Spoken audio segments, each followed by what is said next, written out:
Hi friends, welcome back to YouTube channel. ഇന്ന് നമ്മൾ 10ാം ക്ലാസ്സിലെ social science chapter 1 humanism part 4 ആണ് ഇടുന്നത്. അപ്പോൾ പാർട്ട് 3യിൽ നമ്മൾ കുറച്ച് 9 ക്വസ്റ്റ്യൻസ് തന്നിട്ടുണ്ട്. അതിൻ്റെ ആൻസർ എഴുതി നോക്കുക. എന്നിട്ട് ഇതിൽ ആൻസർ തന്നിട്ടുണ്ട് ഈ ഒരു ഭാഗത്ത്. അതിനുശേഷം നിങ്ങൾ അടുത്ത ഭാഗം നോക്കുക, അതായത് ആർക്കിടെക്ചർ, ആ കാര്യങ്ങൾ നമ്മൾ പഠിക്കാൻ പോവുകയാണ്. എന്നാൽ നമുക്ക് നേരെ വീട്ടിലേക്ക് കിടക്കാം.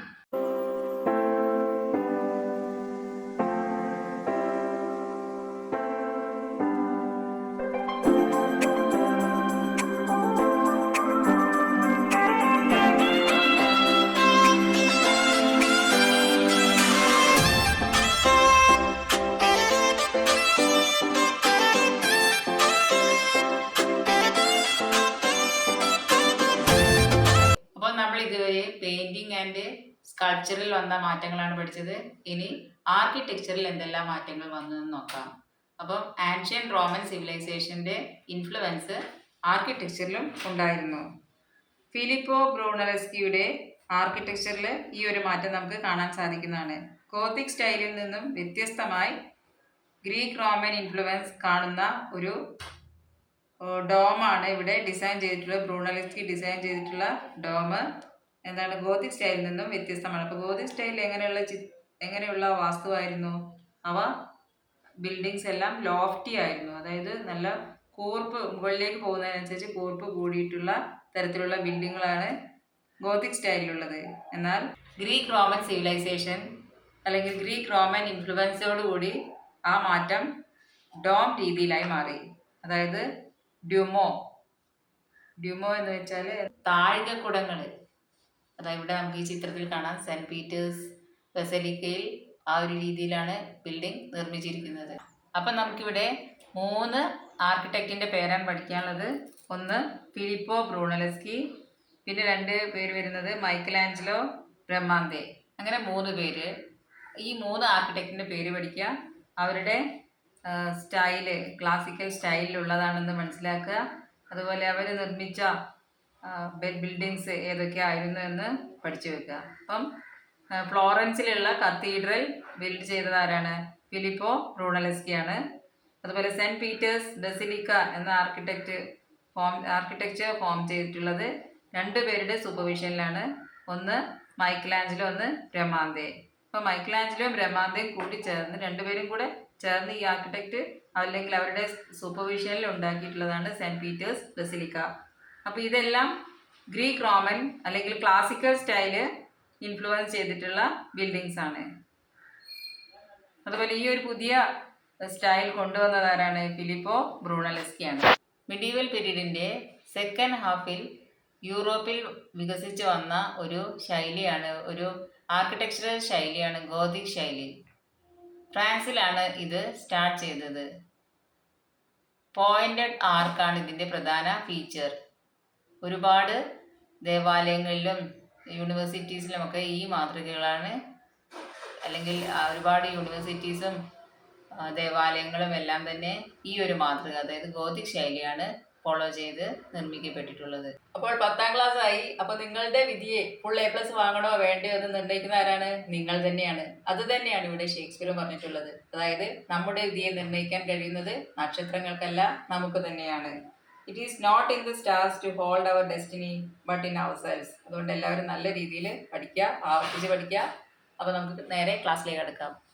റിനൈസൻസ് ലിറ്ററേച്ചറാണ് നമ്മൾ പഠിക്കാൻ പോകുന്നത്, അതായത് നവോത്ഥാന സാഹിത്യം. അപ്പോൾ റിനൈസൻസ് പെയിന്റിംഗ്, സ്കൾപ്ചർ, ആർക്കിടെക്ചർ എന്നീ ഫീൽഡുകളിൽ മാത്രമല്ല സാഹിത്യത്തിലും ലിറ്ററേച്ചറിലും അതിൻ്റെതായ ഇൻഫ്ലുവൻസ് ഉണ്ടാക്കിയിട്ടുണ്ട്. ഇവിടെ നമുക്ക് ഒരു 5-6 സാഹിത്യകാരന്മാരെ കുറിച്ച് ആണ് നമുക്ക് പഠിക്കാനുള്ളത്. അവരുടെ വർക്ക്സ് ഒക്കെ പഠിക്കാനുണ്ട്. അപ്പോൾ ആദ്യം പഠിക്കുന്നതാണ് ഷേക്സ്പിയർ, വില്യം ഷേക്സ്പിയർ. നിങ്ങൾ കേട്ടിട്ടുള്ളതാണ്, ഇംഗ്ലീഷിലൊക്കെ ഇഷ്ടം പോലെ നിങ്ങൾ പഠിച്ചതാണ് വില്യം ഷേക്സ്പിയർ. അദ്ദേഹത്തിൻ്റെ പ്രശസ്തമായ ജൂലിയസ് സീസറിലെ വരികളാണ് ഇവിടെ മുകളിൽ തന്നിട്ടുള്ളത്. ഈ ഒരു വരിയിൽ നവോത്ഥാന കാലത്തെ മാനവികതയുടെ പ്രാധാന്യം ഇതിൽ വളരെ വ്യക്തമായി കാണുന്നുണ്ട്. നമ്മുടെ ഡെസ്റ്റിനി അഥവാ നമ്മുടെ വിധിയെ നിർണ്ണയിക്കുന്നത് നമ്മൾ തന്നെയാണ്. അപ്പോൾ ഇവിടെ മനുഷ്യനാണ് അവിടെ ഇമ്പോർട്ടൻസ്, അല്ലാതെ മറ്റുള്ള പ്രകൃതിയിലുള്ള മറ്റ് ഫാക്ടേഴ്സിനല്ല. അപ്പോൾ ഓരോരുത്തരുടെയും ഡെവലപ്മെൻറ്റ് അവനവൻ്റെ കൈകളിൽ തന്നെയാണ്. അതുകൊണ്ട് നമ്മൾ എന്ത് ചെയ്യണം? നമ്മളുടെ ഡെവലപ്മെൻറ്റിന് വേണ്ടി നമ്മൾ വളരെയധികം ശ്രമിക്കണം.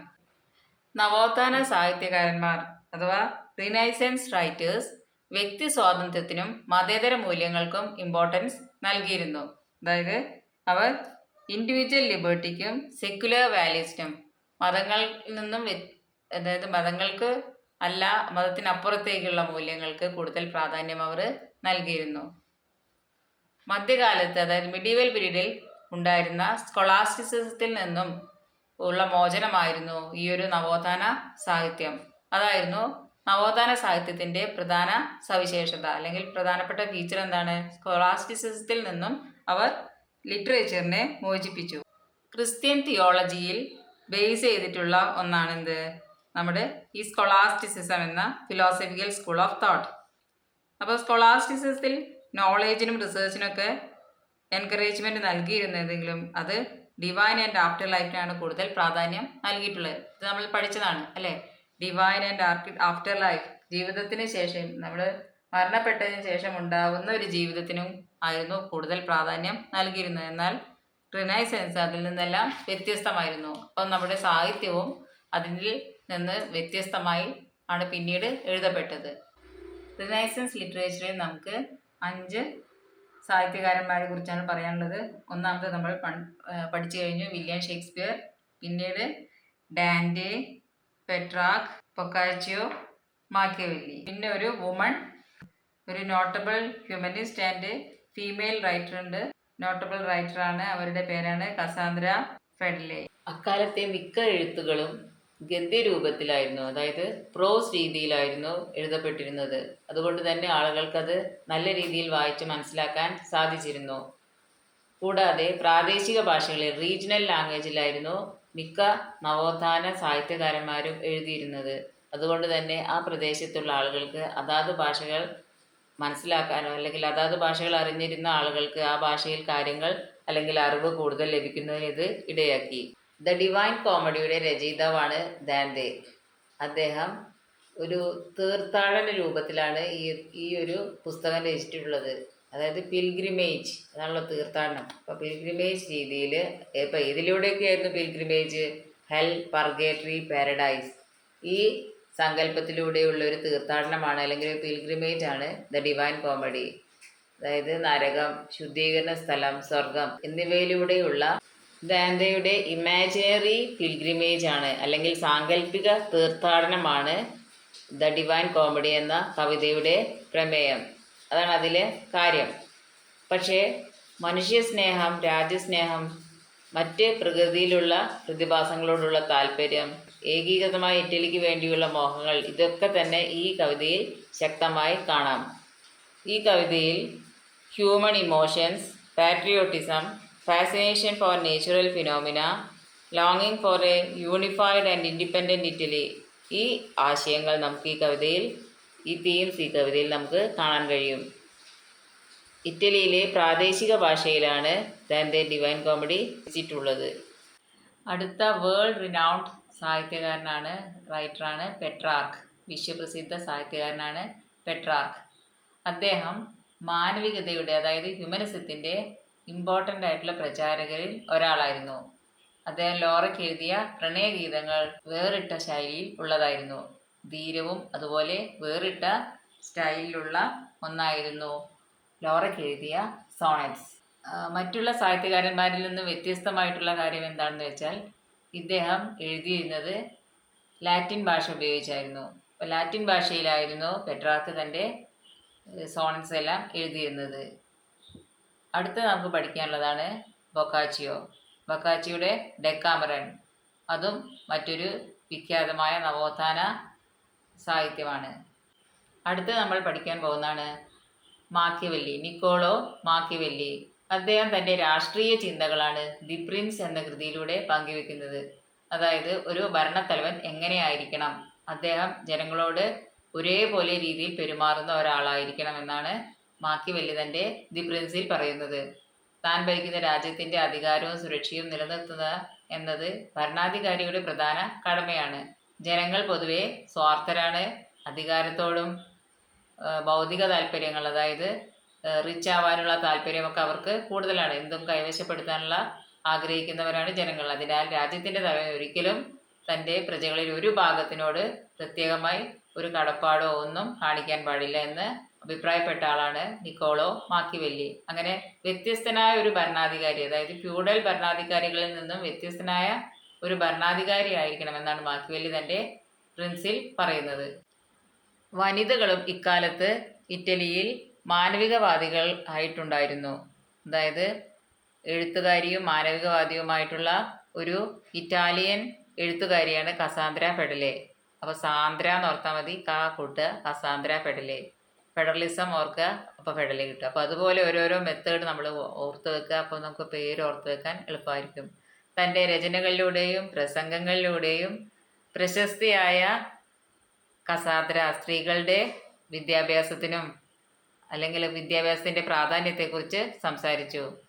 ഇറ്റലിയിലെ ഹ്യൂമനിസ്റ്റുകളായ പ്രഭുക്കളുമായി കത്തുകളിലൂടെ ആശയവിനിമയം നടത്തിയ അല്ലെങ്കിൽ കറസ്പോണ്ടൻസ് നടത്തിയ അവരുടെ പ്രസംഗങ്ങളും രചനകളും പിന്നീട് നിരവധി പ്രസിദ്ധീകരണങ്ങളിൽ അച്ചടിച്ച് പ്രചരിപ്പിക്കപ്പെട്ടു. അപ്പോൾ ഇതെല്ലാം തന്നെ ആളുകളിൽ ഹ്യൂമനിസം പ്രചരിപ്പിക്കാനും അതുപോലെ ഒരു പുതിയൊരു സാഹിത്യ സൃഷ്ടികൾക്കും അതുപോലെ തന്നെ പുതിയൊരു ജീവിത രീതിക്കും മാറ്റം കുറിച്ചു. ഇറ്റലിയുടെ സാഹിത്യത്തിലുണ്ടായ ഈ ഒരു മാറ്റം അത് മറ്റ് രാജ്യങ്ങളിലെ സാഹിത്യത്തിലേക്കും വ്യാപിക്കാൻ തുടങ്ങി. അവിടങ്ങളിലും നിരവധി കൃതികൾ രചിക്കപ്പെട്ടു. അവയിൽ ചിലത് നമുക്ക് നോക്കാം. ഇവിടെ നമുക്ക് ഇംഗ്ലണ്ട്, സ്പെയിൻ, ഫ്രാൻസ്, നെതർലാൻഡ് എന്നീ രാജ്യങ്ങളിലെ സാഹിത്യകാരന്മാരും അവരുടെ കൃതികളുമാണ് പഠിക്കാനുള്ളത്. ഇപ്പോൾ ഇംഗ്ലണ്ടിലെ 2 സാഹിത്യകാരന്മാരാണ് Geoffrey Chaucer, Thomas More. Geoffrey ചോസറിൻ്റെ കാൻറ്റർബറി ടെയിൽസും അതുപോലെ തോമസ് മൂറിൻ്റെ ഉട്ടോപ്പിയും. നെതർലാൻഡിലെ സാഹിത്യകാരനാണ് Erasmus, in praise of folly. സ്പെയിനിലെ സാഹിത്യകാരനാണ് മിഗ്വൽ ഡെ സെർവാന്തെ, അദ്ദേഹത്തിൻ്റെ കൃതിയാണ് ഡോൺ കിഹോട്ട്. ഫ്രാൻസിലെ സാഹിത്യകാരനാണ് ഫ്രാൻസ്വാ റാവലെ, അദ്ദേഹത്തിൻ്റെ കൃതിയാണ് ഗാർഗൻറ്റുവയും പാൻറ്റഗ്രൂലും. അപ്പോൾ നമുക്ക് 5 സാഹിത്യകാരന്മാരെ കുറിച്ച് പഠിക്കാൻ, അവരുടെ കൃതികളും രാജ്യങ്ങളുമാണ് പഠിക്കാനുള്ളത്. അതും പഠിക്കുക. നവോത്ഥാന കാലത്തെ സാഹിത്യ രചനകളെ ജനങ്ങൾക്കിടയിൽ എത്തിക്കുന്നതിന് പ്രധാന പങ്കുവഹിച്ചതാണ് അച്ചടിയുടെ കണ്ടുപിടുത്തം അല്ലെങ്കിൽ അച്ചടിശാല സ്ഥാപിച്ചത്. ജർമ്മൻകാരനായ ജൊഹാനസ് ഗുട്ടൻബർഗ് ആണ് അച്ചടിശാല സ്ഥാപിച്ചത്. ഈ അച്ചടിശാലയിലെ അച്ചടി യന്ത്രം ലോഹനിർമ്മിതവും ഒരു സ്ഥലത്ത് നിന്ന് മറ്റൊരു സ്ഥലത്തേക്ക് കൊണ്ടുപോകാൻ കഴിയുന്നതുമായിരുന്നു. അപ്പോൾ ഇത് 15-ാം നൂറ്റാണ്ടിലാണ് ഈ അച്ചടിശാല സ്ഥാപിച്ചത്. അന്നത്തെ സമൂഹത്തെ ഈ അച്ചടി യന്ത്രം വളരെയധികം സ്വാധീനിച്ചിരുന്നു. അതുവഴി ആളുകൾക്ക് കൂടുതൽ അറിവ് ലഭിച്ചു, സാക്ഷരതയിൽ പുരോഗതിയുണ്ടായി, സാഹിത്യരംഗത്ത് പുരോഗതിയുണ്ടായി. അങ്ങനെ ജീവിതത്തിൻ്റെ എല്ലാ തുറകളിലും വളരെയധികം മാറ്റങ്ങൾ ഉണ്ടാവാൻ ഈ ഒരു അച്ചടി യന്ത്രത്തിൻ്റെ പങ്ക് വളരെ വലുതാണ്. അച്ചടി യന്ത്രത്തിൻ്റെ കണ്ടുപിടുത്തത്തോടെ പല സാഹിത്യകൃതികളും മറ്റ് ഗ്രന്ഥങ്ങളും എല്ലാം തന്നെ ജനങ്ങൾ വളരെയധികം വായിക്കാൻ തുടങ്ങി. അപ്പോൾ നമ്മൾ ഇതുവരെ 6 സാഹിത്യകാരന്മാരെ കുറിച്ചാണ് പഠിച്ചിട്ടുള്ളത്. അതായത് ഇറ്റലിയിലുള്ള നവോത്ഥാനത്തിന് സഹായിച്ച 6 സാഹിത്യകാരന്മാരെ കുറിച്ചും പിന്നെ അതിനുശേഷം മറ്റ് രാജ്യങ്ങളിൽ നവോത്ഥാനത്തിന് വഴി പല സാഹിത്യകൃതികളും രചിക്കുകയുണ്ടായി. അവിടെ രചിക്കപ്പെട്ട സാഹിത്യകൃതികളും സാഹിത്യകാരന്മാരെയും കുറിച്ച് നമുക്ക് പഠിക്കാനുണ്ട്. അപ്പോൾ നമുക്ക് ആ 6 സാഹിത്യകാരന്മാരാരെന്ന് ഒന്നും കൂടി ഒന്ന് നോക്കി നമുക്കിത് ഈ ഒരു പാർട്ട് നമുക്ക് അവസാനിപ്പിക്കാം. അതായത് ഇതിൽ നമ്മൾ പഠിച്ചിട്ടുള്ളതാണ് വില്യം ഷേക്സ്പിയർ, ഡാൻറ്റെ, അതുപോലെ പെട്രാർക്ക്, ബൊക്കാച്ചിയോ, നിക്കോളോ മാക്കിവെല്ലി. അത് അവസാനം നമ്മൾ പഠിച്ചതാണ് കസാന്ദ്ര ഫെഡലെ. അപ്പോൾ ഇത്രയും പേരെയും അവരുടെ കൃതികളും നല്ല രീതിയിൽ പഠിക്കുക. അടുത്ത വീഡിയോ നമുക്ക് കാണാം. കൂടുതൽ ക്വസ്റ്റ്യൻസ് അടുത്ത പാർട്ടിൽ കുറച്ച് ക്വസ്റ്റ്യൻസ് തരുന്നതായിരിക്കും. ഈ ഭാഗം പഠിച്ചതിന് ശേഷം ആ ക്വസ്റ്റ്യൻസ് ചെയ്ത് നോക്കുക, അതിൻ്റെ ആൻസർ നൽകുന്നതായിരിക്കും. ബൈ.